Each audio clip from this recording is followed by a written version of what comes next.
Você já deve ter ouvido aquela famosa frase que diz que nenhuma tecnologia, por definição, é boa ou má. Uma arma de fogo, por exemplo, pode ser uma tecnologia boa quando se presta a defender a vida de um inocente, assim como a energia nuclear também pode ser muito útil quando usada para gerar energia elétrica. É claro que, como a gente sabe, nem sempre é isso que acontece, e é por isso que se costuma dizer que o que define se uma tecnologia é boa ou má é o uso que a gente faz dela. E um bom exemplo disso aí foi um fato que aconteceu em março do ano passado, mas que só veio a público agora, envolvendo um drone que matou pelo menos uma pessoa de forma totalmente autônoma. Desculpa se não é uma notícia muito boa, mas é sobre isso que a gente vai falar no vídeo de hoje.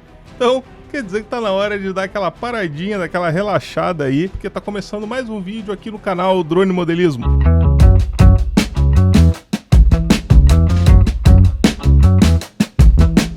Comprar um drone hoje em dia é uma coisa tão fácil quanto comprar qualquer outro bem de consumo. Só precisa querer e, é claro, poder. Tanto é que muita gente já nem para mais para olhar quando encontra um drone voando pelo céu, fato que há bem pouco tempo atrás era motivo de muita curiosidade e até mesmo de desconfiança. O drone lá, ele tá me filmando, eu tenho certeza que tá. Eu vou ligar pro Vargas. Mas estamos em 2021 e as pessoas hoje tratam seus drones como câmeras fotográficas e até já estão bem mais habituados a usar os diversos modos de voo autônomo que esses equipamentos oferecem. Quer dizer, autônomo não, automatizado. É mais ou menos aquilo que a gente faz quando a gente vai fazer um quick shot com o Mavic e aí entra em pânico vendo ele voando em direção da única árvore da região e aí tu começa a apertar o pause desesperadamente. Já o voo autônomo é aquele que depois que a aeronave decolou e começou a missão dela, tu não tem mais como interferir no voo. E isso é uma coisa proibida no Brasil. Simplesmente hoje não tem como conceber que um drone possa tomar as próprias decisões para evitar um acidente ou, pior ainda, para causar um acidente. E isso aí, claro, é uma regra que existe para uso civil dos drones, é pra gente, pro nosso dia a dia. Mas como é que funciona numa guerra? Bom, por mais que vocês já estejam acostumados a ver um monte de drone voando por aí, eu aposto que nenhum deles era um drone de ataque.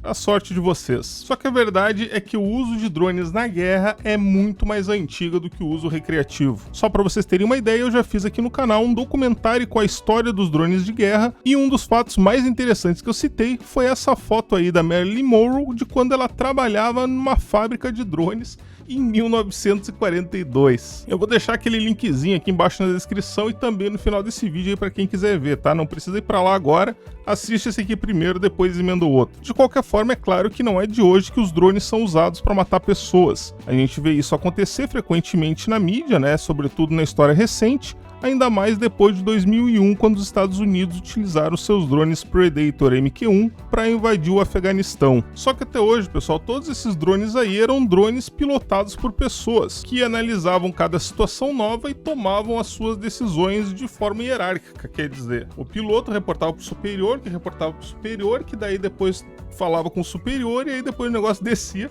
E quando chegava no piloto de novo, dele tomava uma decisão. Eu não sei bem se funcionava assim, mas eu acredito que seja. E esse, aliás, é um dos aspectos mais apreciados por quem defende esse tipo de tecnologia, visto que sem o fator humano, as decisões passariam a ser tomadas de forma mais rápida e eficiente. Quem assistiu ao clássico Robocop deve estar lembrado que esse foi o motivo que levou a OCP a inibir o livre-arbítrio do policial Alex Murphy em situações de conflito, uma vez que em nível consciente ele avaliava diversas outras questões e nem sempre tomava decisões baseadas apenas na lógica. Então, em situações de conflito, um sistema autônomo assumia o comando do corpo dele e agia de forma mais eficiente, mesmo que ele tivesse a impressão de que ele que estava no comando. Eu acho que foi assim a história, Se eu tiver errado, me corrijam aí nos comentários. Só que até hoje, pessoal, esse tipo de coisa só acontecia no cinema. A máquina servia apenas como arma, mas nunca era o assassino de fato.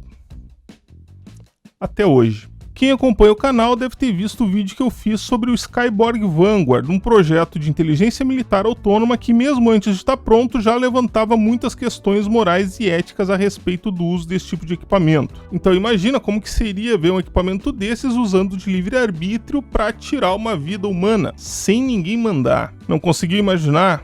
Então, nem te esforça mais porque não precisa. Foi exatamente isso que aconteceu não ontem, mas em março de 2020, segundo um relatório da ONU que foi divulgado ontem. Adivinha onde?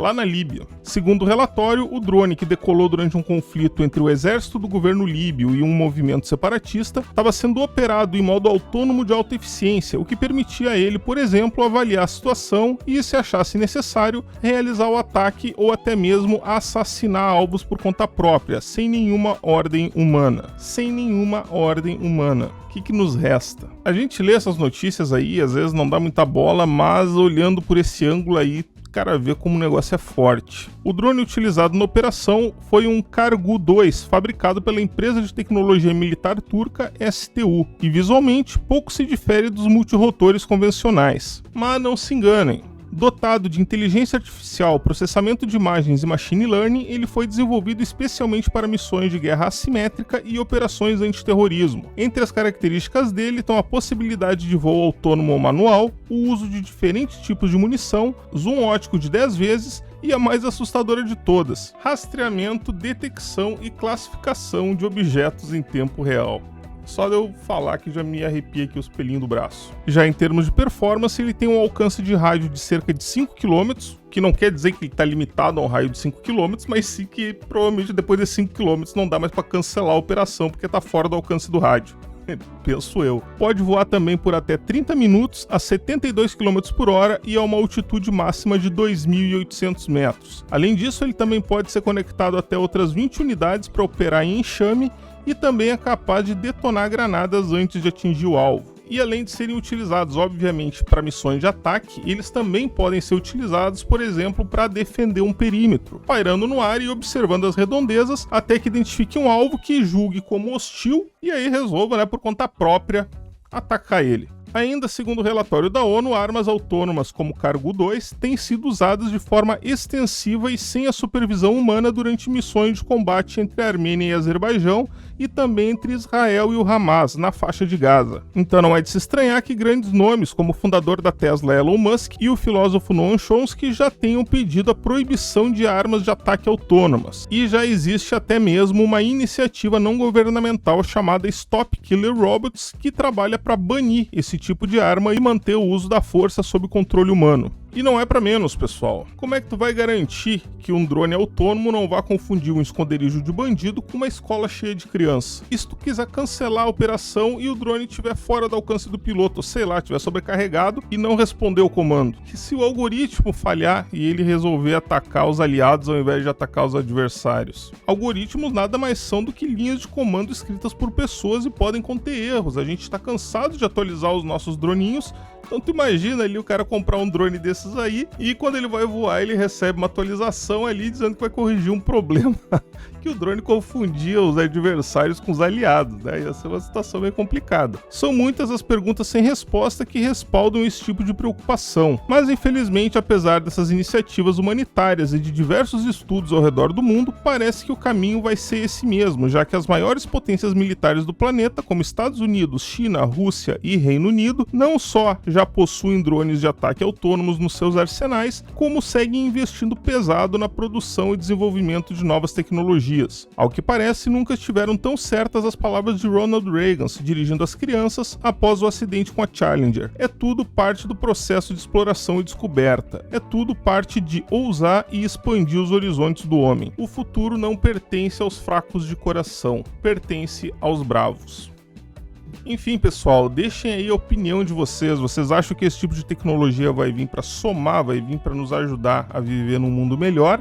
Ou vocês acham que a gente corre um grande risco de perder o controle da situação e acabar criando aí um problema a mais pra gente se incomodar? Não se esqueçam também de deixar aquele likezinho, de conferir a inscrição de vocês. Como eu sempre digo, o YouTube ele é muito bom em recomendar vídeos de canais que vocês já assistiram. Tu tá ali, tu assiste um vídeo de um canal que tu não conhece, depois de algum tempo o YouTube te recomenda outro vídeo daquele canal, tu continua assistindo sem se dar conta que tu nunca te inscreveu. Isso mostra que pra gente, como consumidor de conteúdo do YouTube, não faz mais nenhuma diferença estar inscrito ou não, mas não se enganem, para o criador de conteúdo isso ainda é muito importante e no mínimo serve para medir se as pessoas estão se dispondo a pelo menos se inscrever no canal em troca do conteúdo que é feito especialmente para elas. Tá beleza, pessoal? Vou ficando por aqui então e nos vemos no próximo vídeo.